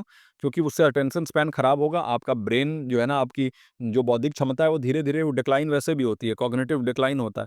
तो वो जो है धीरे-धीरे अगर और ज़्यादा डिक्लाइन करने लगेगी तो फिर दिक्कत वाली बात है, इसलिए और हमेशा आप चिड़चिड़े बने रहेंगे। फिर लर्नर का प्रायर नॉलेज कितना है, पूर्व ज्ञान कितना है, उसी से जोड़ के आपको पढ़ाना है। तो प्रायर नॉलेज जितना ज़्यादा होगा लर्नर का और उन चीज़ों को आप उससे रिलेट करके पढ़ाएँगे तो ज़्यादा बेहतर उसको समझ में आएगा। उसका सामाजिक आर्थिक पृष्ठभूमि कैसा है, ये भी डिपेंड करता है कि वो टीचिंग जो है वो कैसा होगा, क्योंकि मान लीजिए उसको खाने की दिक्कत है, वो कैसे फ़ोकस कर पाएगा? उसको तो भूख लगी होगी, है ना? इसीलिए मिड डे मील स्कीम जो है वो गवर्नमेंट 1995 में लेके आई थी, 1995 में मिड डे मील स्कीम। क्यों? क्योंकि वो चाहती थी कि भाई कम से कम ये दिमाग में बच्चों के रहे कि भाई मुझे खाने का टेंशन नहीं है, मैं जा रहा हूँ स्कूल, स्कूल जाके खाना तो मिलेगा ही, है ना? सपोर्ट मटेरियल कैसा यूज़ कर रहे हैं? आप किस गुणवत्ता की पाठ्य पुस्तकें इस्तेमाल कर रहे हैं? डिजिटल सामग्री का इस्तेमाल कर रहे हैं कि नहीं? डायग्राम, लैब इक्विपमेंट कैसा इस्तेमाल कर रहे हैं? ये सपोर्ट मटेरियल है ना? इसको हम टीएलएम भी, टीचिंग लर्निंग मटेरियल भी बोल सकते हैं। ये भी बहुत इंपॉर्टेंट है टीचिंग में कि कौन से सपोर्ट मटेरियल का इस्तेमाल आप कर रहे हैं। इंस्ट्रक्शनल फैसिलिटीज़, शिक्षण सुविधाएँ कैसी दे रहे हैं? आपके क्लासरूम बहुत ही अच्छे से उसमें लाइट्स होने चाहिए, क्रॉस वेंटिलेशन होना चाहिए, हवा जो है वो बिल्कुल आर-पार हो सके ताकि वहाँ पर जो है ना वो बच्चों को घुटन फ़ील ना हो। लाइब्रेरीज़ होनी चाहिए आपके स्कूल में, कॉलेजेस में, लैब्स होने चाहिए, प्रोजेक्टर होना चाहिए, स्मार्ट जो आजकल स्मार्ट बोर्ड आ चुके हैं वो होना चाहिए, ताकि ये फैसिलिटीज़ जो है वो पूरी तरीके से उपलब्ध हों। लर्निंग एनवायरनमेंट, सीखने का माहौल अच्छा होना चाहिए, कोलैबोरेटिव होना चाहिए। ऐसा नहीं है कि आपने अथॉरिटेटिव माहौल बनाया हुआ है, आप वहाँ पे जाते हो हिटलर की तरह टीचर के रूप में और बस आप अपना लेक्चर देते हो और चले जाते हो। नहीं, एक ऐसा माहौल होना चाहिए जहाँ पर हर एक बच्चा जो है ना वो अपने आप को वहाँ पर इंक्लूडेड महसूस करे। तो सहयोगात्मक और समावेशी कक्षाएँ होनी चाहिए, सबको इंक्लूड करिए आप, चाहे वो कोई भी हो, चाहे उनको कोई फिजिकल डिसेबिलिटी हो, चाहे मेंटल डिसेबिलिटी हो, चाहे उनके सोशियो इकोनॉमिक स्टेटस कुछ भी हो, चाहे उनका धर्म, उनकी जाति, कुछ भी हो। आप सबको शामिल करेंगे अपने क्लासरूम में, सेफ्टी उनका सुनिश्चित करेंगे, उनको इमोशनल सपोर्ट प्रोवाइड करेंगे। एग्ज़ाम्पल के लिए समझ लीजिए कि अगर एक कक्षा है जहाँ पे बहुत ज़्यादा शोर हो रहा है, बहुत खराब वेंटिलेशन है, हवा हवा है ही नहीं कमरे में, तो कॉन्सन्ट्रेट हो पाएगा वहाँ पे, बच्चे कॉन्सन्ट्रेट कर पाएँगे, आप पढ़ा पाएँगे बढ़िया से, उनका परफ़ॉर्मेंस, उनकी प्रदर्शन क्या बेहतर हो पाएगा? नहीं हो पाएगा। तो ये कुछ कारक थे जो कि टीचिंग को अफ़ेक्ट करते हैं। अब देखिए शिक्षण संस्थान का क्या रोल है टीचिंग में, शिक्षण में? इम्पोर्टेंट रोल है। करिकुलम डिज़ाइन करने में ये इंस्टीट्यूशंस जो है ना काफ़ी महत्वपूर्ण भूमिका निभाते हैं पाठ्यक्रम को तैयार करने में। इसके अलावा जो है वो रेलेवेंस इनकी प्रासंगिकता सुनिश्चित करने के लिए भी ये बहुत इम्पोर्टेंट होता है। और प्रोफ़ेशनल और टीचर्स को डेवलप करना, है ना? प्रोफ़ेशनल डेवलपमेंट करना। प्रोफ़ेशनल डेवलपमेंट का मतलब क्या हो गया? जैसे मान लीजिए कि इन सर्विस टीचर हैं जो टीचर जो है ना ऑलरेडी सर्विस में है, इन सर्विस हम बोलते हैं इसको। तो इसमें आप उनको कैसे प्रोफ़ेशनली उनको डेवलप करेंगे? तो बीच-बीच में आपको जो है ना सेमिनार्स लेने होंगे, कुछ सेमिनार होते रहते हैं ना बीच में, कुछ जो है वो वर्कशॉप होते हैं जिनके ज़रिए हम इनकी कुछ एबिलिटीज़ जो है इनकी एबिलिटीज़ को इनके जो है कोई ना कोई स्किल्स को हम डेवलप कर सकते हैं और ट्रेनिंग प्रोवाइड कर सकते हैं। नई-नई चीज़ें, नए-नए टूल्स आ रहे हैं, उसके हिसाब से इनको जो है हम अपडेट, अपग्रेड करते रह सकते हैं। अब मान लीजिए कि एक टीचर है जो कि 2001 में उनकी नियुक्ति हुई है, 2001 में, और आज सारी चीज़ें डिजिटल हो गई हैं और अगर हम इनको नहीं सिखाएँगे डिजिटल चीज़ें, तो ये कहाँ बच्चों को वो सारी चीज़ें बता पाएँगे। तो इंस्टीट्यूशन का रोल इसमें भी है कि हम कैसे अपडेट और अपग्रेड करते हैं अपने टीचर्स को। फिर रोबस्ट इंफ्रास्ट्रक्चर प्रोवाइड करना, ये भी इंस्टीट्यूशन का काम है कि कितने अच्छे लैब्स हैं और इंफॉर्मेशन एंड कम्युनिकेशन टेक्नोलॉजी के टूल्स जो हैं, जैसे मान लीजिए कि क्लासरूम में माइक है कि नहीं, क्लासरूम में जो है वो स्पीकर्स लगे हुए हैं कि नहीं, और साथ ही साथ क्या ऐसा कोई LMS, learning management system software बना हुआ है क्या जिस पे जितने भी बच्चे हैं उनका सारा ब्यौरा है, उनका जो पोर्टफोलियो है वहाँ पे शामिल है, और वहाँ पर जो भी होमवर्क जाता है वो पेरेंट्स को भी वहाँ पे लॉगिन करवा के और उनको भी दिखाया जाए, ताकि और ये जो लर्नर्स हैं वो कभी भी जो है ना ये ना करें कि आपको जो भी आप चीज़ें दे रहे हैं वो आपके उनके पेरेंट्स को पता ही नहीं चल रहा है कि कैसे क्या हो रहा है, कि उनको क्या होमवर्क दिया जा रहा है, लर्नर नहीं कर रहा है, तो तुरंत आप वहाँ पे कांटेक्ट कर सकते हैं पेरेंट्स को। तो ये सारी सुविधाएं, और साथ ही साथ कुछ नवाचार, कुछ शोध आधारित शिक्षा को प्रोत्साहित करना भी इंस्टीट्यूशंस का ही काम है ना? आपको मालूम है कि रिसर्च इंस्टीट्यूट्स खोलने के बारे में भी 2020 में बात किया गया है। तो रिसर्च बहुत ज़्यादा इम्पोर्टेंट है। हम अगर रिसर्च उन्मुख अगर हम जो है अनुसंधान उन्मुख नहीं रहेंगे तो हम बहुत पीछे रह जाएँगे और इसीलिए हमारे भारत की जो शिक्षण व्यवस्था है वो इतनी पीछे है, क्योंकि हमारे यहाँ अनुसंधान रिसर्च जो है वो सिर्फ़ नाम के लिए किया जाता है। अब टीचिंग के मेथड्स हायर एजुकेशन में अलग-अलग हो सकते हैं। एक मेथड होता है teacher centred method. Teacher centred या जो शिक्षक केंद्रित जो शिक्षण है, इसमें टीचर आते हैं, अपना लेक्चर देते हैं, व्याख्यान देते हैं, स्टोरी टेलिंग कहानी सुनाते हैं, डेमोंस्ट्रेट करते हैं, प्रदर्शन करते हैं और चले जाते हैं। तो लेक्चर, स्टोरी टेलिंग, डेमोंस्ट्रेशन ये टीचर सेंटर्ड मेथड है। यानी यहाँ पे केंद्र जो है ना वो शिक्षक होते हैं। शिक्षार्थी को समझ में आ रहा है, नहीं आ रहा है, इसके ऊपर कोई ध्यान नहीं दिया जाता है। सिर्फ़ हमें इन्फॉर्मेशन को डिलीवर करना है।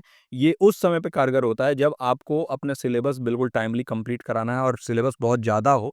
आज भी यूनिवर्सिटीज़ में यही तो होता है, टीचर सेंटर्ड मेथड के थ्रू पढ़ाया जाता है। एग्ज़ाम्पल के लिए एक प्रोफ़ेसर हम वो लेक्चर को डिलीवर कर रहे हैं, 100 स्टूडेंट्स एक लार्ज ऑडिटोरियम, बताइए 100 बच्चे अगर बैठे हुए हैं, तो क्या आप हर बच्चे पे ध्यान दे पाओगे? ज़्यादा से ज़्यादा 30 बच्चे होने चाहिए एक शिक्षक के ऊपर, है ना? तो ये टीचर सेंटर्ड मेथड हो गया जहाँ पर ज़्यादा से ज़्यादा जोर होता है कि भाई आप कैसे कंटेंट को डिलीवर कर रहे हैं, बस इतना ही। बच्चों को समझ में आ रहा है, नहीं आ रहा है, इस पे बहुत ज़्यादा फ़ोकस नहीं होता है। इसके बाद आता है हमारा लर्नर सेंटर्ड मेथड, जो राष्ट्रीय शिक्षा नीति में भी इसके बारे में बात किया गया है। एनसीएफ 2005 में भी इसके बारे में बात किया गया है। ये बहुत ज़्यादा इम्पोर्टेंट हो जाता है, लर्नर सेंटर्ड मेथड जो है। एनसीएफ 2005 में पहली बार इसके बारे में बात किया गया था कि भाई अब हमें शिक्षक केंद्रित शिक्षण से हट के शिक्षार्थी केंद्रित शिक्षण पे आना होगा। शिक्षक एक गाइड के तौर पे, एक फैसिलिटेटर के तौर पे काम करेंगे, है ना? Teacher as a guide, teacher as a सुविधा प्रदाता, फैसिलिटेटर। तो ग्रुप डिस्कशन आप करते हैं, ये लर्नर सेंटर्ड मेथड है, जहाँ पर बच्चे आपस में बैठ के और कोई भी एक टॉपिक दे दिया जाएगा और उसके ऊपर मंथन करेंगे। फ्लिप्ड क्लासरूम, जहाँ पर आप स्टूडेंट्स को सारे कंटेंट दे देते हैं, वीडियो लेक्चर्स दे देते हैं, बोलते हैं आप इसको घर से अच्छे से पढ़ के आइए और क्लासरूम में आके इसके ऊपर डिस्कशन होगा और फिर हम कंक्लूजन तक पहुँचेंगे। तो यानी आपने फ्लिप कर दिया, उल्टा कर दिया कक्षा को, यानी जो चीज़ें आप क्लास में कराते थे वो अब इस घर पे करना है और जो चीज़ें घर पे होती थी वो क्लास में करना है ना? तो इंक्वायरी बेस्ड लर्निंग, जहाँ पे बच्चे जो है वो प्रश्न पूछते हैं, टीचर उसका जवाब देते हैं, ये लर्नर सेंटर्ड मेथड है। यहाँ पर हमारा फोकस होता है एक्टिव लर्निंग पर, है ना? बच्चे यहाँ पर एक्टिव होने चाहिए, है ना? सक्रिय होने चाहिए, पार्टिसिपेशन उनका मेंटेन, सहभागिता उनका सुनिश्चित हो सके और सेल्फ लर्निंग, स्व शिक्षण पे हमारा ध्यान होता है कि बच्चे खुद से भी लर्न कर सकें। एग्जाम्पल के लिए स्टूडेंट्स अगर कोई प्रेजेंटेशन क्लाइमेट चेंज पे दे रहे हैं ग्रुप में, तो वो क्या होगा, लर्नर सेंटर्ड मेथड हो गया। वहाँ पर बच्चे शामिल हैं शिक्षण की प्रक्रिया में, जबकि टीचर सेंटर्ड में मेन शिक्षक ही शामिल, और जो शिक्षक कह देते थे वही आखिरी होता था। लेकिन लर्नर सेंटर्ड मेथड में जो है ना वो मंथन होता है, टीचर स्टूडेंट से इंटरेक्ट करते हैं, स्टूडेंट टीचर से इंटरेक्ट करते हैं, ये आपस में एक इंटरेक्टिव प्रोसेस चलता है। अब देखिए मेथड्स ऑफलाइन भी हो सकते हैं और ऑनलाइन भी हो सकते हैं। ऑफलाइन मतलब आप क्लास में जा रहे हैं, स्कूल में जाते हैं, कॉलेज में जाते हैं, वहाँ बैठ रहे हैं बेंच पे अपने दोस्तों के साथ, सामने में टीचर आ रहे हैं, वो पढ़ा रहे हैं, ये एक ऑफलाइन मेथड है। यहाँ पर ट्रेडिशनल क्लासरूम टीचिंग होता है, फेस टू फेस इंटरेक्शन होता है, आप सामने में बैठते हैं, सामने में टीचर के सामने आप रहते हैं। जबकि ऑनलाइन मेथड, जिस मेथड से अभी आप पढ़ रहे हैं, मैं आपको पढ़ा रहा हूँ, तो ये ऑनलाइन मेथड जो है ना किसी ऐप के ज़रिए हो सकता है, जैसे आप एक ज्ञानस्थली ऐप पे पढ़ रहे हैं, जैसे आप यूट्यूब ऐप पे पढ़ रहे हैं, तो ये आप ज़ूम के ज़रिए, गूगल मीट और या ल लर्निंग मैनेजमेंट सिस्टम के ज़रिए, जैसे मूडल और स्वयं, ये लर्निंग मैनेजमेंट सिस्टम के ज़रिए आप पढ़ सकते हैं। स्वयं के ज़रिए, है ना? स्वयं एक मैसिव ओपन ऑनलाइन कोर्स है, आपको मालूम होना चाहिए, है ना? तो ये ऑनलाइन मेथड है। ब्लेंडेड लर्निंग करा सकते हैं आप, जहाँ पर ऑफ़लाइन और ऑनलाइन का समागम होता है, यानी कि ऑफ़लाइन भी आप पढ़ा रहे हैं और ऑनलाइन भी। जैसे आप देखते हैं ना कि बहुत सारे ऐसे आजकल कोचिंग खुल गए हैं जो कि ऑफ़लाइन भी पढ़ाते हैं और उसका रिकॉर्डेड फॉर्म में आपको ऑनलाइन भी वो लेक्चर, सेम लेक्चर उपलब्ध होता है। तो आप चीज़ों को जो है ना ब्लेंडेड रूप में पढ़िए, ताकि देखिए ऑफ़लाइन में फ़ायदा होता है कि आप कनेक्टेड ज़्यादा फ़ील करते हैं, लेकिन ऑफ़लाइन ज़्यादा महँगा होता है ना? क्योंकि वहाँ पर बहुत सारे कॉस्ट आ जाते हैं, इंफ्रास्ट्रक्चर कॉस्ट आ जाता है, लेबर कॉस्ट बढ़ जाता है। तो ऑनलाइन वाले में ये फ़ायदा होता है, लेकिन अगर ऑफ़लाइन और ऑनलाइन दोनों का मिक्स किया जाए, तो सबसे बेस्ट होता है। भले ही थोड़ा कॉस्टली अफ़ेयर हो जाएगा, लेकिन सबसे बेस्ट होता है वो एक लर्नर के लिए। इसके बाद ऑनलाइन लर्निंग के अलग-अलग इनिशिएटिव्स भी हैं, जैसे स्वयं। स्वयं क्या है? स्वयं जो है ना वो एक गवर्नमेंट प्लेटफ़ॉर्म है जो कि free massive open online courses देता है इंग्लिश में और इंडियन लैंग्वेजेज़ में। ये स्कूल से लेके और पीजी लेवल तक, मतलब मास्टर्स लेवल तक एजुकेशन प्रोवाइड करने के लिए इसको जो है वो डिज़ाइन किया गया है ना? और ये क्रेडिट ट्रांसफ़र भी ऑफ़र करता है यूजीसी गाइडलाइन के ज़रिए, तो अगर स्वयं पे आप कोई कोर्स करते हैं, तो वहाँ पर क्रेडिट ट्रांसफ़र आप ले सकते हैं, है ना? और इसके अलावा जो है स्वयं इंडिया के लिए बहुत इम्पोर्टेंट है। क्यों इम्पोर्टेंट है? क्योंकि देखिए सबसे पहले ये समझ लीजिए कि एक डिजिटल इनिशिएटिव है। मिनिस्ट्री ऑफ एजुकेशन ने इसको लॉन्च किया था। किसने? मिनिस्ट्री ऑफ एजुकेशन ने।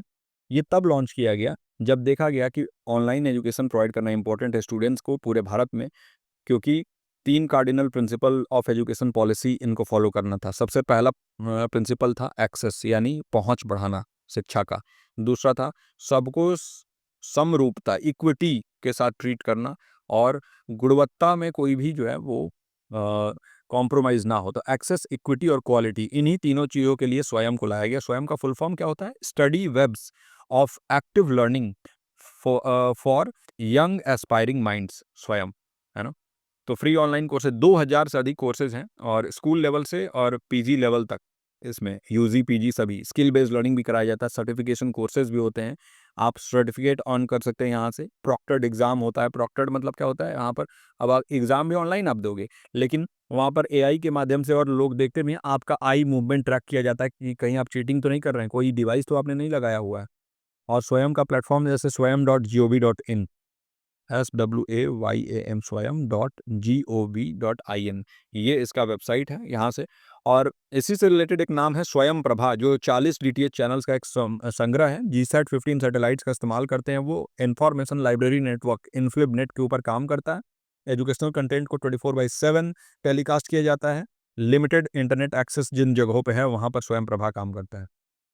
अच्छा, सबसे इम्पोर्टेंट है और सबसे जहाँ से सवाल पूछे जाते हैं वो मैं आपको बता देता हूँ, ताकि आप जो है ना वो उन सवालों का जवाब दे पाएँ। 4 क्वाड्रेंट अप्रोच यहाँ पर लिया जाता है, 4 क्वाड्रेंट्स होते हैं यहाँ पर, है ना? स्वयं में।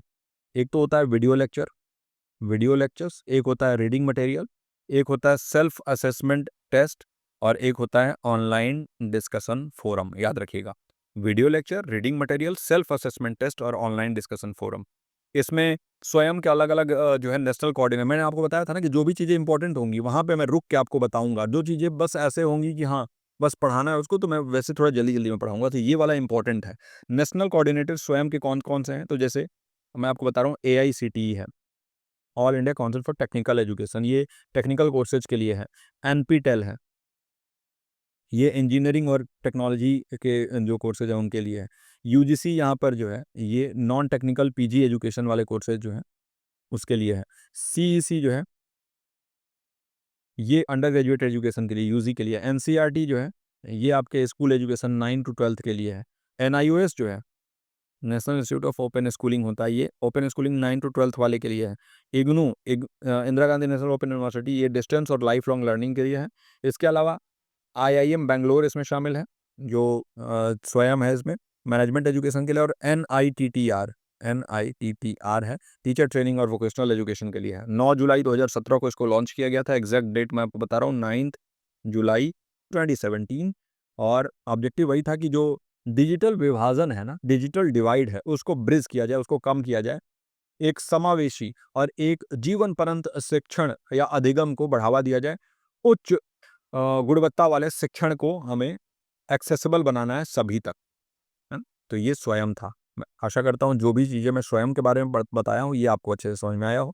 स्वयं प्रभा के बारे में ऑलरेडी मैंने आपको बता दिया। 40 डीटीएच चैनल्स का संग्रह है, 24 घंटे सातों दिन ये टेलीकास्ट करता है। जीसैट 15 सैटेलाइट का इस्तेमाल होता है। स्कूल, यूजी, पीजी, वोकेशनल और टीचर ट्रेनिंग कोर्सेज जो हैं यहाँ पे शामिल होते हैं। मैसिव ओपन ऑनलाइन कोर्स में स्वयं तो आ ही जाता है, लेकिन अगर वैश्विक स्तर पर देखें तो ग्लोबल स्केलेबल कोर्सेज होते हैं जो कि सभी के लिए उपलब्ध होते हैं। कोर्सेरा, एडेक्स, स्वयं, खान एकेडमी, ये सभी आपके मैसिव ओपन ऑनलाइन कोर्सेज हैं। या तो बहुत कम पैसे में, यानी बिल्कुल ही जो है मिनिमम मिनिमम कॉस्ट में ये आपको चीज़ें उपलब्ध करा देते हैं। और या तो ये जो है ना आपको सर्टिफिकेशन कोर्सेज जो फ्री में भी अवेलेबल हैं वो भी आपको प्रोवाइड कर देते हैं। और बड़े-बड़े नाम है इसमें शामिल जो जिन्होंने ये मैसिव ओपन ऑनलाइन कोर्सेज चलाया हुआ है, जैसे हार्वर्ड यूनिवर्सिटी है, उनके द्वारा भी बहुत सारे कोर्सेज चलाए जाते हैं। तो आप यहाँ बैठे, भारत में बैठे उतने हाई क्वालिटी कंटेंट को एक्सेस कर सकते हैं। अलग-अलग इसके लिए कोर्सेरा, एडेक्स और स्वयं जैसे प्लेटफॉर्म्स हैं, है ना? अच्छा, टीचिंग सपोर्ट सिस्टम जो है इसको भी समझना ज़रूरी है। Teaching learning material, guide, multimedia content और डिजिटल लाइब्रेरी सभी शामिल होता है। टीचिंग सपोर्ट सिस्टम में जब भी आप टीचिंग कर रहे हैं तो उसमें आपके सपोर्ट के लिए जो चीज़ें उपलब्ध हैं, है ना? वो होता है। तो टीचिंग सपोर्ट सिस्टम में टीचिंग सपोर्ट सिस्टम में जो टीचिंग मटेरियल, लर्निंग मटेरियल है, टीएलएम जिसको हम कहते हैं, ये। इसके अलावा जो गाइड्स होते हैं, है ना? जैसे कोई रिसोर्स हो गया, कोई टूल या सर्विस हो गया, है ना? जो कि डिज़ाइन किया जाता है टीचर्स को असिस्ट करने के लिए, उनको प्लानिंग करने ने लेक्चर कैसे वो डिलीवर कर रहे हैं, कैसे वो इवैल्यूएट कर रहे हैं टीचिंग लर्निंग प्रोसेस को प्रभावी रूप से। तो इसमें ह्यूमन रिसोर्सेज आ जाते हैं, जैसे टीचर एजुकेटर, सब्जेक्ट एक्सपर्ट जो भी आपके हैं, काउंसलर, मेंटर, और फिर इंस्ट्रक्शनल रिसोर्स आ जाते हैं, है ना? जो कि टेक्स्ट बुक हो गया, रेफरेंस मटेरियल हो गया, लेसन प्लानिंग आप कर रहे हैं, worksheet, audio visual aid. Technological resources आ सकते हैं, जैसे आईसीटी के टूल्स हो गए, इंफॉर्मेशन कम्युनिकेशन टेक्नोलॉजी के tools, computer, projector, smart board, learning management system जैसे मूडल, गूगल क्लासरूम। देखिए, एलएमएस के एग्जाम्पल्स अगर आपसे पूछ दे तो मूडल आप जरूर लिखेंगे, गूगल क्लासरूम आप जरूर लिखेंगे। इसके अलावा ऑनलाइन प्लेटफॉर्म्स में स्वयं, दीक्षा, एनआर, ओईआर, ये बहुत सारे हैं। मल्टीमीडिया रिसोर्सेज में video lecture, simulation, educational games, ये सभी आ गए। इंस्टीट्यूशनल सपोर्ट जैसे आपके एजुकेशनल बोर्ड हो गए, काउंसिल हो गया, CBSE, UGC, NCT, training institute जैसे एनसीईआरटी, एससीईआरटी, डाइट हो गया आपका, district institute of educational training होता है ना, वो जो इग्नू हो गया। फिर एकेडमिक रिसोर्स सेंटर्स हो गया, आईसीटी लैब, स्मार्ट क्लासरूम्स हो गया, ये हो गया। टीचिंग सपोर्ट सिस्टम सबसे आसान भाषा में समझाऊं तो इसमें आगे शायद दिया भी होगा, नहीं, इसमें नहीं दिया, मैं आपको बता दे रहा हूँ। एक होता है कन्वेंशनल टीचिंग सपोर्ट सिस्टम, तो कन्वेंशनल वाला जो अभी तक चला हुआ आ रहा था, जैसे चॉक एंड टॉक मेथड जो होता है ना, तो जहाँ पे चॉक का इस्तेमाल करते हैं और आप जो है बोर्ड पे पढ़ाते हैं, टेक्स्ट बुक या प्रिंटेड मटेरियल हो गया, ये कन्वेंशनल है। फिर अभी मॉडर्न वाले में जो टेक्नोलॉजिकल चीज़ें हैं, जैसे smart board, educational apps, online courses, blended या हाइब्रिड वाले में क्या आ जाएगा, face to face online learning के साथ अगर आप मिक्स करके कर रहे हैं, और पीयर और कम्युनिटी सपोर्ट के लिए जो कोलैबोरेशन या बेस्ट प्रैक्टिसेस को शेयर किया जाए आपस में। तो टीचिंग सपोर्ट सिस्टम का मेन उद्देश्य यही है कि प्रभावी बनाया जाए हम शिक्षण को, हमें, और इंक्लूसिव एजुकेशन को प्रमोट किया जाए। जो डाइवर्स लर्नर्स के नीड्स हैं, जो बहुत विविध ज़रूरतें हैं हमारे लर्नर्स के, उनको केटर किया जाए, और कंटिन्यूअस प्रोफेशनल डेवलपमेंट टीचर्स का होता रहे। लगातार उनके जो है ना प्रोफेशनली वो डेवलप कर सकें, अपने आप को अपडेटेड रख सकें। तो टीचिंग सपोर्ट सिस्टम भारत में जैसे स्वयं, दीक्षा, है ना, एनआरओईआर जो national repository of open educational resources होते हैं, निष्ठा जो कैपेसिटी बिल्डिंग स्कूल टीचर्स के लिए करता है, और ईपीजी पाठशाला हायर एजुकेशन कंटेंट के लिए होता है, जहाँ पर बहुत सारे पॉलिसीज़ हैं। एनईपी 2020 के बारे में बात करता है। एनसीटी जो है टीचर एजुकेशन को जो रेगुलेट करते हैं, national council for teacher education, ये। फिर एनसीईआरटी, एससीईआरटी, डाइट है जो कि सपोर्ट मटेरियल प्रोवाइड करता है, और यूजीसी और एसीटी है जो ऑनलाइन कंटेंट और टीचर डेवलपमेंट प्रोग्राम्स को बताते हैं। तो ये भी इंपॉर्टेंट था, मैंने आपको सारी चीज़ें बता दी। अब हम आ जाते हैं इवैल्यूएशन सिस्टम। इवैल्यूएशन जब आप जो है वो मूल्यांकन करते हैं, तो उसमें भी अलग-अलग तरीके से आप मूल्यांकन कर सकते हैं। एक होता है ट्रेडिशनल इवैल्यूएशन, यहाँ पर जो भी चीज़ें अभी तक आपने पढ़ाई हैं, उसको जानना चाहेंगे कि आपके लर्नर ने कितना सीखा है, कितना उनको आता है, और इसके लिए आप रिटन टेस्ट ले लेते हैं कई बार। कई बार आप मौखिक रूप से ही पूछ लेते हैं उनसे, वाइवा ले लेते हैं, है ना? तो मौखिक परीक्षा, आपका लिखित परीक्षा, ये सभी ट्रेडिशनल इवैल्यूएशन है, मतलब पारंपरिक रूप से ये चलता हुआ आ रहा है। और ये ज़्यादातर जो है ना स्मृति आधारित होता है, मेमोरी बेस्ड होता है, मतलब बच्चे इसमें याद करके चीज़ों को, और बस वहाँ पर आप लिख के या बोल के बता देते हैं। मॉडर्न इवैल्यूएशन जो है, ये अभी आधुनिक मूल्यांकन जो है, ये कंटीन्यूअस इवैल्यूएशन हो रहा है, निरंतर रूप से मूल्यांकन हो रहा है। ओपन बुक टेस्ट, आप उनको किताब दे देंगे और उनसे टेस्ट ले लेंगे। आप कहेंगे सर किताब से कैसे टेस्ट, मतलब ओपन बुक से टेस्ट, क्या सही है? बिल्कुल सही है। क्योंकि मैं आपसे सवाल ऐसे पूछूँगा जो डायरेक्टली किताब में नहीं होगा, और आपका वहाँ पर जो है ना वो इंटेलेक्चुअल लेवल पे आप बहुत ज़्यादा डेवलप करेंगे, क्योंकि आपको पता चलेगा कि ये क्वेश्चन कहाँ हो सकता है पूरे बुक में, और उसको ढूँढने की कोशिश करोगे आप। तो ओपन बुक टेस्ट ये चाइना में बहुत ज़्यादा प्रचलित है ना? और बहुत ज़्यादा जो है इससे बौद्धिक क्षमता का विकास होता है, लेकिन अभी हम इस चीज़ को समझ नहीं पाते हैं। फिर पीयर असेसमेंट जो है, वो सहकर्मी मूल्यांकन, आपस में ही बच्चे एक-दूसरे का मूल्यांकन करें, और असाइनमेंट के माध्यम से भी मूल्यांकन हो जाता है, तो ये मॉडर्न इवैल्यूएशन है। ये बिल्कुल जो है ना आधुनिक रूप का मूल्यांकन है। फिर इन्फॉर्मेशन एंड कम्युनिकेशन टेक्नोलॉजी, यानी डिजिटली भी इवैल्यूएशन हो जाता है। ऑनलाइन आपने क्विज़ दे दिया, मैं आपको डेली क्विज़ प्रोवाइड कर रहा हूँ आजकल, आप देख रहे होंगे विनय सर के माध्यम से आपको क्विज़ मिलता रहता है। फ्री ऑफ कॉस्ट आपको दिया जा रहा है, डेली क्विज़ दिया जा रहा है। वो क्या है? वो उसमें जो सवाल हम आपसे पूछते हैं, वो आपके कॉन्सेप्ट को क्लियर करता जाएगा बहुत ज़्यादा, है ना? ऑटोमेटेड ग्रेडिंग होता है, डेटा एनालिटिक्स, डिजिटल रूब्रिक्स का इस्तेमाल होता है ना? इसके माध्यम से ये डिजिटली, ये मॉडर्न में आईसीटी बेस्ड इवैल्यूएशन है। तो गूगल फॉर्म के माध्यम से, मूडल क्विज़ेज़ के माध्यम से हम यूनिट टेस्ट का क्विज़ ले लेते हैं, और इससे त्वरित आपको तुरंत जो है वो इसका रिज़ल्ट मिल जाता है, आपको पता चल जाता है कि कौन से एरिया में आप वीक पड़ रहे हैं, और फिर उसके ऊपर आप काम कर सकते हैं। तो इसमें बहुत सारे डेटा एनालिटिक्स जो है शामिल होते हैं। इवैल्यूएशन के भी अलग-अलग जो है वो एलिमेंट्स हैं। सबसे पहला तो आप अगर इवैल्यूएट करना चाहते हैं तो आप ऑब्जेक्टिव सेट करेंगे कि क्या मूल्यांकन करना है आपको? आपने क्या पढ़ाया है? क्या मूल्यांकन करोगे? फिर दूसरा कि सीखने के अनुभव प्रदान करने के लिए, है ना? कि हाउ टू टीच, कैसे पढ़ाना है, इसका मूल्यांकन। फिर इवैल्यूएट कैसे करना है, टूल्स कैसे सेलेक्ट करना है, इसका। और फिर उसको कैसे इम्प्रूव करना है फीडबैक और रेमेडियल एक्शन के ज़रिए। तो ये अलग-अलग एलिमेंट्स ऑफ इवैल्यूएशन है ना? मतलब जो अलग-अलग एलिमेंट्स हमने देखे कि भाई सबसे पहले तो आप ऑब्जेक्टिव सेट करते हैं। ऑब्जेक्टिव सेट करके आप ये देखते हैं कि भाई इवैल्यूएट आखिर करना है तो क्या करना है ना? इसके बाद से लर्निंग एक्सपीरियंस प्रोवाइड करते हैं कि आखिर कैसे जो है आप टीच करेंगे, कैसे इवैल्यूएट करेंगे, कैसे इम्प्रूव करेंगे। तो इवैल्यूएशन एक सिस्टमैटिक प्रोसेस होता है। इसमें आप क्या करते हैं, इसमें आप जो है ना वो इन्फॉर्मेशन को बच्चों से कलेक्ट कर लेते हैं और इसके बाद से उसके बेसिस पे एजुकेशनल डिसीजन लेते हैं। मेन एलिमेंट्स जो हैं वो इसमें ऑब्जेक्टिव होता है, जो हमने बात किया कि भाई इवैल्यूएशन में आप लर्नर को क्या चाहते हैं, वो क्या अचीव करें। क्लियरली डिफाइन करिए, मेज़रेबल होना चाहिए और आपके लर्निंग आउटकम से अलाइन होना चाहिए। जैसे आप कहेंगे कि students will be able to solve quadratic equation after my class. फिर आप लर्निंग एक्सपीरियंस के ज़रिए आप टीचिंग लर्निंग एक्टिविटी को डिज़ाइन करेंगे ताकि वो ऑब्जेक्टिव को ज़्यादा बेहतर तरीके से अचीव कर सकें। तो आप लेक्चर्स को डिज़ाइन करेंगे, आप डिस्कशन करेंगे, प्रोजेक्ट देंगे, लैब देंगे ताकि ये वाला पार्ट ब बढ़िया से हो। फिर आप इवैल्यूएशन टेक्निक्स में आप टूल्स को सेलेक्ट करेंगे, मेथड को सेलेक्ट करेंगे, क्या मैं रिटन टेस्ट लूँगा क्या? क्या ओरल टेस्ट लूँ या प्रैक्टिकल एग्जाम लूँ या ऑब्जर्वेशन चेकलिस्ट लूँ या रूब्रिक्स और रेटिंग स्केल्स के जरिए करूँ? तो इवैल्यूएट कैसे करना है ये यहाँ सेलेक्ट करेंगे और बाद में आप जो है ना वो मेजरमेंट और असेसमेंट करेंगे जहाँ पर आप क्वांटिटेटिव डेटा या स्कोर ऑब्टेन कर लेंगे टेस्ट के जरिए। फिर लर्नर कितना अचीव किया है ये उससे डील करेंगे आप, है ना? और फिर असेसमेंट करेंगे जहाँ पर आप मेजरमेंट के रिजल्ट को इंटरप्रेट करेंगे, क्वालिटेटिव अगर है तो उसको जज करेंगे क्वालिटी ऑफ परफॉर्मेंस के जरिए और फिर फीडबैक देंगे लर्नर्स को कि भाई उनका परफॉर्मेंस अगर खराब है तो क्यों, अच्छा है तो क्या उनको इम्प्रूव करने की ज़रूरत है ना? तो ये फॉर्मेटिव और समेटिव दोनों हो सकता है। रेमेडियल टीचिंग और फर्दर इम्प्रूवमेंट पे हेल्प करता है फीडबैक वाला पार्ट। डिसीजन मेकिंग लेंगे कि भाई आप इवैल्यूएशन के रिजल्ट के ऊपर डिसीजन लेंगे कि मुझे इस बच्चे को आगे प्रमोट करना है कि नहीं, क्या रेमेडिएशन देना है, करिकुलम में इम्प्रूवमेंट कैसे करना है ताकि बच्चे को और अच्छे समझ में आए और अपनी टीचिंग मेथोडोलॉजी में क्या बदलाव लाना है। तो ये एलिमेंट्स हैं इवैल्यूएशन के। अब इवैल्यूएशन के अलग-अलग टाइप्स होते हैं। फॉर्मेटिव इवैल्यूएशन होता है, समेटिव इवैल्यूएशन होता है, आपको मालूम है। देखिए फॉर्मेटिव इवैल्यूएशन में क्या होता है, ड्यूरिंग वाला एक आपको याद रखना है। देखिए ये ड्यूरिंग इसका टैग वर्ड है। मतलब अगर आप कक्षा के दौरान ही इवैल्यूएशन कर ले रहे हैं, अगर कक्षा के दौरान ही जो है आप मूल्यांकन कर रहे हैं तो वो फॉर्मेटिव इवैल्यूएशन हो गया। जैसे वीकली क्विज़ हो गया, फीडबैक हो गया, ओरल माध्यम से हो जाता है, इसमें कोई बड़ा टेस्ट की ज़रूरत नहीं होती। समेटिव वाले में क्या होता है कि आप हमेशा एंड वाला ये टैग वर्ड याद रखेंगे, एंड ऑफ अ टर्म और कोर्स। यानी ये अंत में जब सब कुछ हो जाने के बाद जब आपका जो पढ़ाई का एंड है तो मतलब किसी क्लास के एंडिंग में या ईयरली एग्जाम जो होता है जिसमें हम प्रमोशन करते हैं बच्चों का, वो शामिल होता है फाइनल एग्जाम।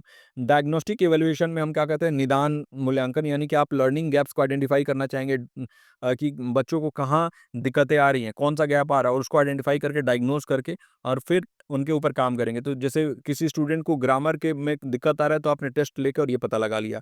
फिर एक होता है criterion reference test. Criterion reference यानी मानदंड संदर्भित टेस्ट होता है। इसमें आप एक स्टैंडर्ड सेट होता है उससे कंपेयर करते हैं, है ना? तो मतलब जैसे आपका बोर्ड का एग्जाम होता है जिसमें आप 80% 90% ले आते हैं तो वो आपका क्राइटेरियन रेफरेंस टेस्ट हो गया है। और नॉर्म रेफरेंस टेस्ट में पीयर परफॉर्मेंस यानी बच्चों को ही आपस में कि भाई एक बच्चा सबसे हाईएस्ट 100 में से 99 ला दिया, तो अब इसके स्कोर से सारे बच्चों को कंपेयर करके और वहाँ परसेंटाइल में स्कोर आता है, जैसे आपके यूजीसी नेट का स्कोर आता है, तो वो नॉर्म रेफरेंस टेस्ट हो गया, है ना? इवैल्यूएशन जो है ना वो सीबीसीएस में कैसे होगा, चॉइस बेस्ड क्रेडिट सिस्टम में इवैल्यूएशन कैसे होगा? देखिए सीबीसीएस जो है ना ये लर्नर्स को अलाउ करता है कि वो इंटरडिसिप्लिनरी, इंट्राडिसिप्लिनरी और स्किल बेस्ड कोर्सेज को चूज कर सके। हर एक कोर्स जो है ना क्रेडिट वैल्यू कैरी करता है ना? अभी ये सेमेस्टर कोर्सेज में आ चुका है, आप देख रहे होंगे जब भी आप मास्टर्स कर रहे होंगे तो वहाँ पर क्रेडिट सिस्टम आ चुका है। सीबीसीएस वही है, credit choice based credit system है। तो यहाँ पर इवैल्यूएशन जो होता है ना वो जैसे कंटिन्यूअस इंटरनल असेसमेंट होता है, 30% उसका हो जाएगा इंटरनल का और एंड सेमेस्टर एग्जाम का 70% हो जाएगा और क्रेडिट आपको मिलता है। एक स्टूडेंट मान लीजिए कि 4 क्रेडिट अर्न करता है एनवायरमेंटल साइंस में, इंटरनल असाइनमेंट, क्विज और फाइनल प्रोजेक्ट के जरिए 20 क्रेडिट का मान लीजिए उसका एग्जाम हो जाता है, मतलब फाइनल एग्जाम। तो इस तरीके से आप चॉइस बेस्ड क्रेडिट सिस्टम में इवैल्यूएशन करते हैं। तो लर्नर्स इसमें अलग-अलग सब्जेक्ट को चूज कर सकते हैं। चॉइस बेस्ड क्रेडिट सिस्टम में आपका चॉइस सबसे ज़्यादा मैटर करता है। मान लीजिए कि आप मैथ्स के स्टूडेंट थे, इसके साथ-साथ सोशियोलॉजी भी आप चूज़ कर सकते हैं, है ना? आप अगर बायो के स्टूडेंट हैं, इसके साथ-साथ आप साइकोलॉजी भी चूज़ कर सकते हैं। ये आपका जो है ना वो सीबीसीएस अलाउ करता है। एनईपी 2020 में इसका प्रावधान बहुत ज़्यादा अच्छे तरीके से इसको इम्प्लीमेंट किया गया और अभी ये देखने को मिल रहा है धरातल पर लागू भी हो गया है। इसके बाद आता है सीबीटी कंप्यूटर बेस्ड टेस्टिंग। जैसे आप यूजी नेट का अपना एग्जाम देते हैं ऑनलाइन माध्यम से, तो वो सीबीटी ही तो है। गेट का एग्जाम होता है सीबीटी माध्यम से ही तो होता है। तो एग्जाम्स जो कंडक्ट किया जाता है कंप्यूटर्स के जरिए डिजिटल प्लेटफॉर्म्स का इस्तेमाल करके, इसको हम कहते हैं सीबीटी, है ना। ये ऑब्जेक्टिविटी लाता है, ये इंस्टेंट रिजल्ट आपको दे देता है और डिफिकल्टी लेवल अडेप्टिव होता है। यहाँ पर आपके जैसे आप आंसर देते हैं उसके हिसाब से अडाप्ट करता जाता है ना। यानी कि मान लीजिए कोई लर्नर है जो कि उनका बौद्धिक क्षमता इतना ज़्यादा नहीं है, तो उसके जो क्वेश्चंस आएँगे वो डिफरेंट आएँगे, ऐसा भी होता है।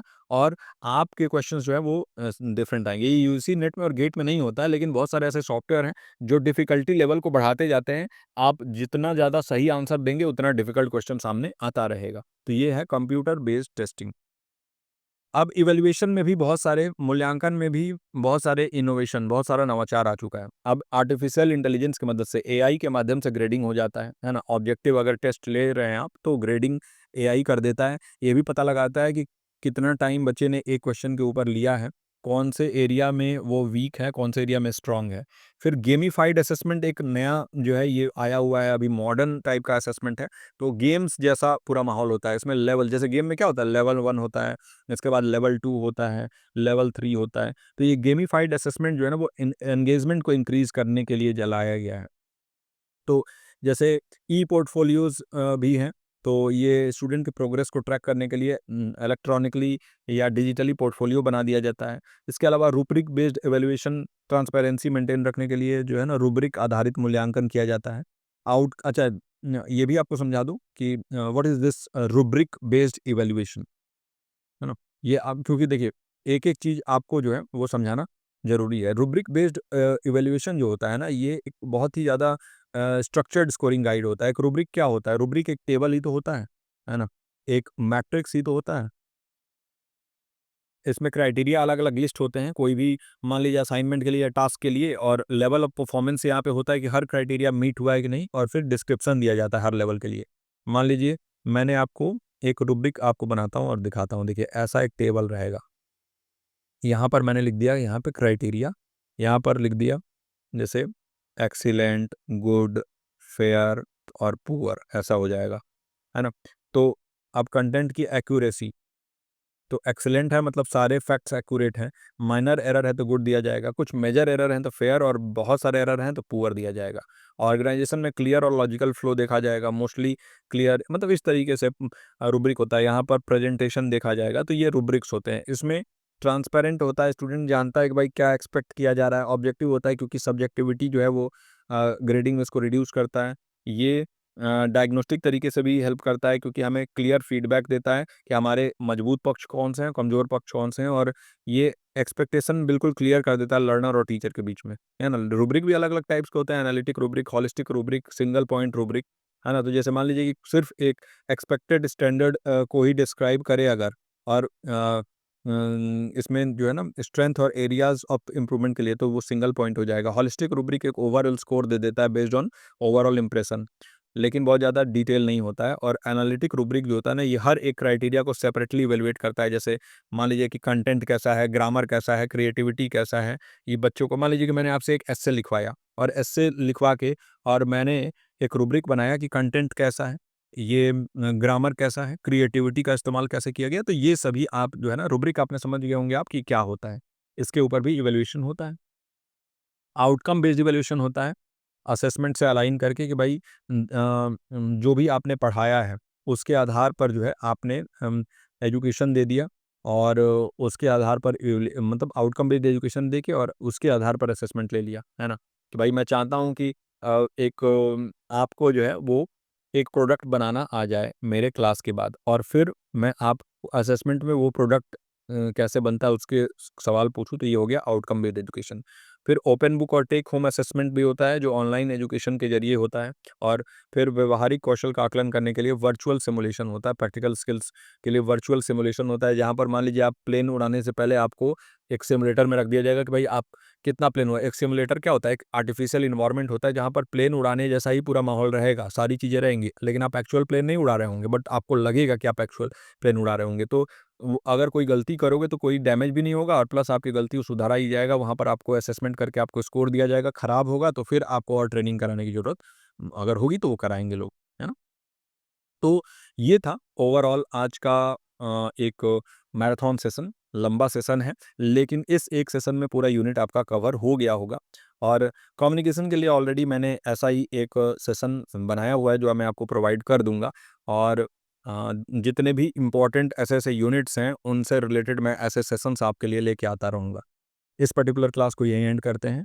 इस क्लास को अगर आपने यहाँ तक देखा है, आप एक जो है ना बहुत ज़्यादा फ़ोकस्ड लर्नर हैं और बिल्कुल अपने फ़ोकस को बनाए रखिए। जो लोग छोड़ के जा चुके हैं, बहुत कुछ मिस किया उन्होंने और एग्ज़ाम में उनको ये चीज़ें दिखेंगी, है ना? तो मैं बार-बार आपसे यही कह रहा हूँ कि देखिए ये सारी चीज़ें मिस मत करिए। ये एक-एक क्लास में एक-एक यूनिट खत्म कर देना जो है, ये बहुत अच्छे तरीके से वो भी बहुत ज़्यादा हम जो है ना रिवीज़न में भी बहुत चीज़ें मैं आपको समझाते हुए आया हूँ।